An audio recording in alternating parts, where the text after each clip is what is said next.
In the grim darkness of the far future, there is only war.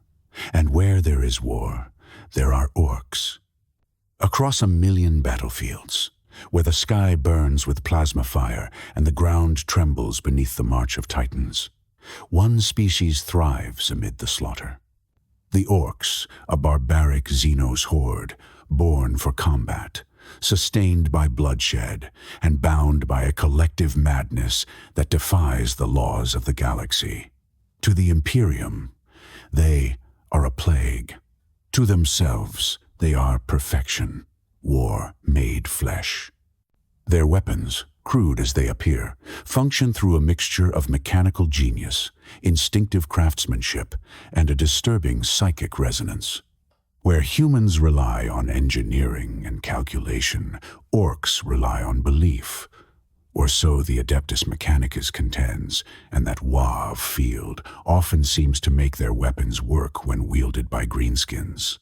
Each gun, cannon, and engine of war is not merely a tool of destruction, but a reflection of their collective will to fight, destroy, and laugh as the universe burns around them.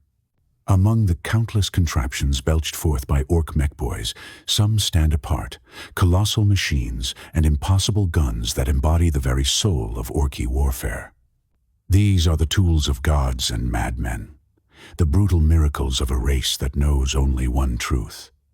If it makes a loud enough bang, it's perfect. The shokk attack gun. Few weapons in the galaxy inspire both awe and disgust quite like the shokk attack gun. Conceived by an orc mech whose sanity had long since departed, this device harnesses the unpredictable tides of the warp, not to summon daemons or manipulate energy, but to weaponize it in the most orky way imaginable. When fired, the shokk attack gun opens a rift in reality itself, creating a temporary wormhole between the weapon and whatever target the mech points at. Through this rift are hurled dozens of enraged snotlings, small, green, gibbering creatures crammed into the gun's loading chamber. They are propelled through the immaterium, their minds shredded and bodies warped by the experience, before reappearing inside the target. Sometimes they materialize within the armor plating of a tank, tearing it apart from within. Sometimes they manifest inside enemy soldiers, screaming in pain and madness as their bodies rupture from the inside out. And sometimes the warp decides it has had enough fun, and the entire weapon, along with its wielder, disappears into nothingness. To Imperial tacticians, the shokk attack gun is heresy made metal. To orcs, it's the funniest thing in the galaxy. For in orky science, if it explodes, it works. The kustom mega blaster. If the shokk attack gun is the epitome of orc insanity, the kustom mega blaster represents their crude brilliance. A weapon of terrifying efficiency, at least by orc standards, it channels unstable plasma through ramshackle coils and jury-rigged capacitors, generating a blast capable of vaporizing ceramite and adamantium alike. Wielded by knobs, deft dreads, and the more ambitious big mechs, the Mega Blaster is as likely to destroy its target as it is to incinerate its user. The weapon vents gouts of superheated gas, arcs of energy crackling across its barrel as it belches a blinding pulse of destruction. Tanks melt, power armor liquefies, and air itself burns where the shot passes. Yet, even as it cooks its operator alive, the orc behind it only laughs louder. More power, they bellow, hammering at the weapon with a wrench until it fires again. To them, the risk is part of the thrill, the ultimate gamble between glory and obliteration. To the Imperium's adepts, it is an abomination of physics. To an orc mech, it is a masterpiece of custom engineering, and every time it fires, the universe itself seems to hold its breath, waiting to see who will die first. The Gargant Belly Gun. Far above the battlefield, where the thunder of war drowns out the screams below, the ground quakes beneath the footsteps of a god, an orc gargant. Towering as tall as an imperial titan, a gargant is less a machine and more a walking idol to Gork and Mork, the twin gods of brutal cunning and cunning brutality. At its heart lies the gargant's main weapon, the belly gun, often the gutbuster mega-cannon, a cannon so vast that entire warbands labor to feed it ammunition the size of drop pods. Each shell launched from its barrel detonates with enough force to shatter hab blocks, incinerate tank regiments, or cripple the void shields of lesser titans. When it fires, the sky itself seems to recoil. Every gargant's gun is unique, each mech building his version from scrap, superstition, and whatever blessed metal he can scavenge. Some spew molten plasma, others launch shell after shell in thunderous salvos. All, however, are tributes to the orc belief that size alone equals power. When the belly gun roars, it is not just a weapon firing, it is an act of worship. The orcs cheer, the mechs dance, and the battlefield is bathed in holy flame. The Stompa's main armament. If a gargant is a god of war, the Stompa is its prophet. Smaller, faster, but no less deadly. Each Stompa is a moving fortress, a mass of plates, pistons, and teeth welded together around an arsenal that defies description. From its hull juts a forest of cannons, rocket launchers, and oversized gun barrels, each one firing at random intervals, often at whatever happens to move. At its core sits its main armament, the def cannon, coaxial to a ravening Supa, Gatler. Around it, Supa, rockets, big shutas, and a Scorsha spew molten death in every direction. It is the centerpiece of the Stompa's fury, a weapon capable of tearing open battle tanks with a single discharge or vaporizing entire squads of infantry. To an orc, piloting a Stompa is the greatest honor imaginable. It is to become one with the machine, to feel every tremor, every explosion, every glorious act of mayhem. From within its armored belly, the orc pilot laughs as shells hammer against its hull, shouting oaths to Gork and Mork, certain that as long as the guns keep firing, they cannot die. And often, they're right. The weapons of the Gorkanaut and Morkanaut. Forged in the image of the orc gods themselves, the Gorkanaut and Morkanaut are walking shrines to violence. These massive walkers stride into battle, wreathed in fire and smoke, their crude silhouettes glowing in the light of burning worlds. Each one carries enough firepower to rival an armored company and enough temperamental machinery to kill its crew several times over. The Gorkanaut, dedicated to the god of brutal strength, favors the Deathstorm Mega-Shuta, a rotating mass of barrels that spits thousands of rounds per minute. In close combat, its claw of Gork crushes tanks like tin cans, tossing wreckage aside with contemptuous ease. The Morkanaut, by contrast, serves the god of cunning brutality.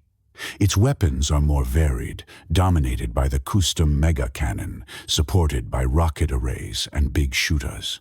Within its iron belly, a mech pilots the beast like a priest at a mechanical altar, surrounded by cables, flickering lights, and the screams of dying grots, often shielded by a humming custom force field.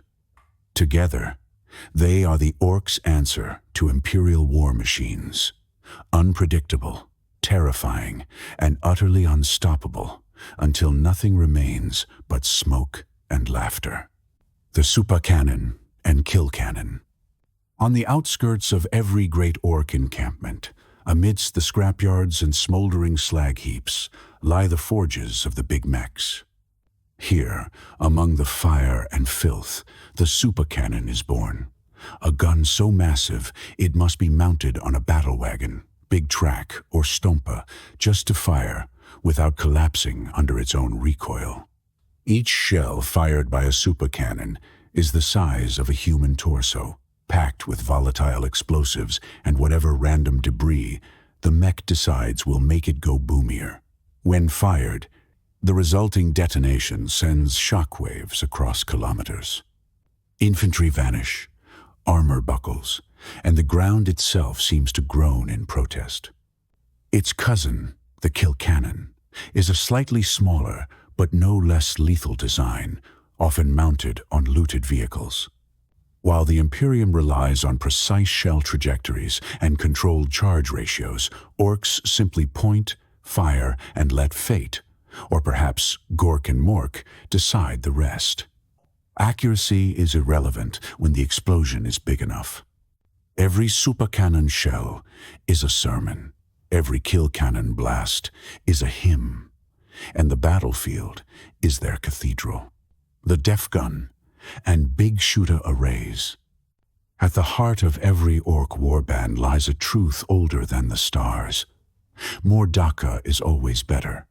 The def gun and big shooter arrays embody this creed.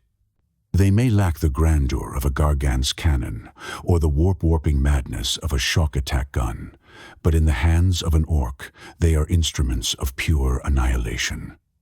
A single big shooter can unleash hundreds of rounds per minute, shredding through infantry lines and light vehicles alike. But when a mech straps dozens of them together, the result is a storm of lead, so dense that it turns daylight to dusk. The def gun, wielded by the elite Lutas, is a cobbled heavy weapon that spews torrents of high-caliber fire. In massed volleys, it chews through armor plating and leaves even space marines scrambling for cover. When an orc warband opens fire with a wall of def guns, the sound is deafening. It is not a single gun firing, but an orchestra of destruction. Every clattering belt, every spent shell, every shouted "Wah!" adds to the music of war. To the Imperium, it is horror. To the orcs, it is joy. For to them, victory is not counted in enemies slain, but in how much dakka they can unleash before the barrel melts. The Megaclaw and Gargant Choppa. Among the endless roar of orc war machines, there are moments when even the guns fall silent, moments when something larger strides into view. The Stompas and Gargants are not content to merely shoot. They crush, they tear, they smash. And for this sacred work, they bear colossal melee weapons, the Megaclaw and the Gargant Choppa. The Megaclaw is an iron monstrosity, a giant pincer of serrated teeth powered by grinding pistons and girdled in crackling power fields. When it closes around a target, even a titan's defenses can buckle, void shields flare, then fail, and adamantium hulls shriek as the claw bites down and twists. Orc Stompas are routinely depicted with such reaper limbs paired to their gun arms, a union of relentless dakka and ruinous crush. The Gargant Choppa, by contrast, is the orc attempt at elegance, if such a word can apply to a weapon the size of a cathedral gate. This massive cleaver hums with pent-up energy as it swings, its edge chewing through ferrocrete, armor, and anything foolish enough to stand before it.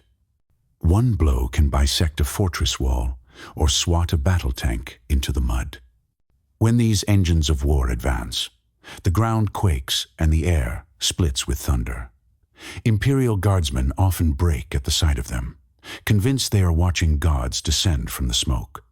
And behind that thunder comes laughter, because the orcs know that sometimes the most satisfying weapon isn't the loudest gun, but the biggest hit. The warp shock variants. The orcs' obsession with the shokk attack gun did not end with its invention. Mech boys, eternal tinkerers and lunatics, have long sought to make the weapon more exciting. Their experiments gave birth to what Imperial observers call warp shock variants, volatile rigs that twist reality itself. These contraptions push the core principle further, creating unstable breaches through the warp that swallow trenches, spit vehicles inside out, or hurl matter across the field with contempt for physics and pity alike. Entire platoons have vanished in an instant, their screams echoing faintly from nowhere. Sometimes the weapon obliterates its target. Sometimes it implodes its operator. And on occasion, it simply irises open on a vision of something vast and screaming before the portal snaps shut and everything nearby liquefies. It is not a formal entry in any mech catalog, merely a pattern of catastrophe extrapolated from the shock attack gun's notorious unpredictability, and the mech's refusal to stop improving it. Reports differ wildly. Some battlefields are scoured from the map, others left cratered and warped beyond recognition. The mechs call it progress. The Imperium calls it sacrilege. Both are correct. The Zap gun. Among all Orc weaponry, few are as capricious or as dangerous as the Zap gun. A cannon of crackling energy, it channels barely contained lightning through coils of scavenged copper and rattling generators.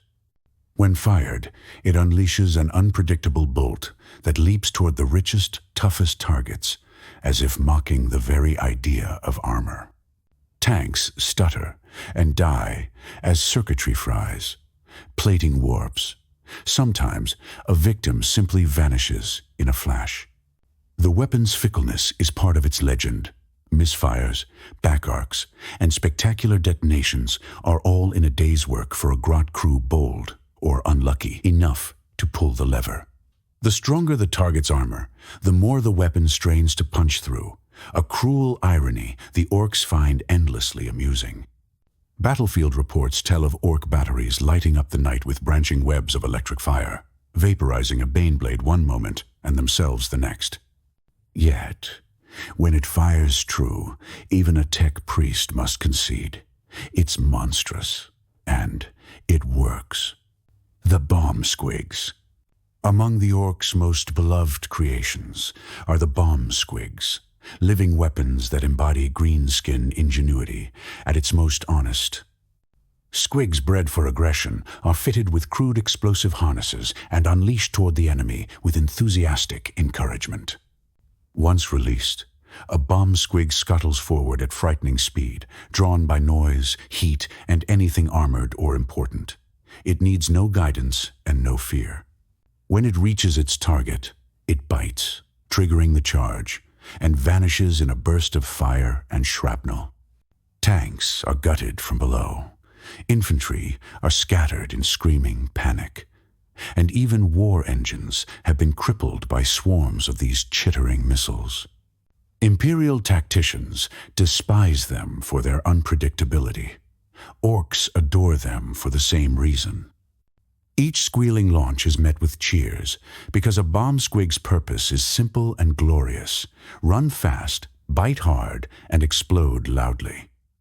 The lifter-dropper. And finally, one of the most infamous Orc weapons ever conceived, the lifter-dropper. An idea so gleefully destructive it could only have sprung from a mech. Don't shoot the tank, throw it. The lifter-dropper projects a gravitic field that seizes hold of anything within its arc, a tank, a Titan carapace plate, even an ill-placed hab block, and hoists it aloft. Then the field winks out, armor and masonry plummet. Sometimes onto the original target, sometimes onto the nearest enemy squad, sometimes onto the Orcs themselves, which only improves the laughter as long as it's loud. Variants scale up to super lifter-droppers on mega-gargants, because of course they do. Witnesses describe battlefields turned into chaotic juggling acts, with enemy armor rising and falling like toys in a child's tantrum. The gravity distortion can even crush the ground beneath, creating vast sinkholes filled with wreckage. Equal parts horrifying and hilarious, the lifter-dropper is the purest distillation of Orc logic. Why shoot something when you can throw it? To the Orcs, the noise of impact is worth more than the kill. And so, our chronicle concludes. From the snotling-filled madness of the shokk attack gun to the sky-rending power of the lifta-droppa, the orc arsenal spans every imaginable form of violence. Each weapon, no matter how crude, embodies the same philosophy, that war is not just a necessity, but a celebration. The Imperium may call them beasts, the Eldari may call them fools, but the truth is far simpler. The orcs are free, free from restraint, from fear, from hesitation. Where others wage war to survive, the orcs live for the war itself. They build not to conquer but to fight, not to rule but to revel. For as long as the stars burn and the guns roar, the orcs will be there, laughing, building, and firing until the universe itself runs out of targets. Because in the grim darkness of the far future, there's always room for more dakka.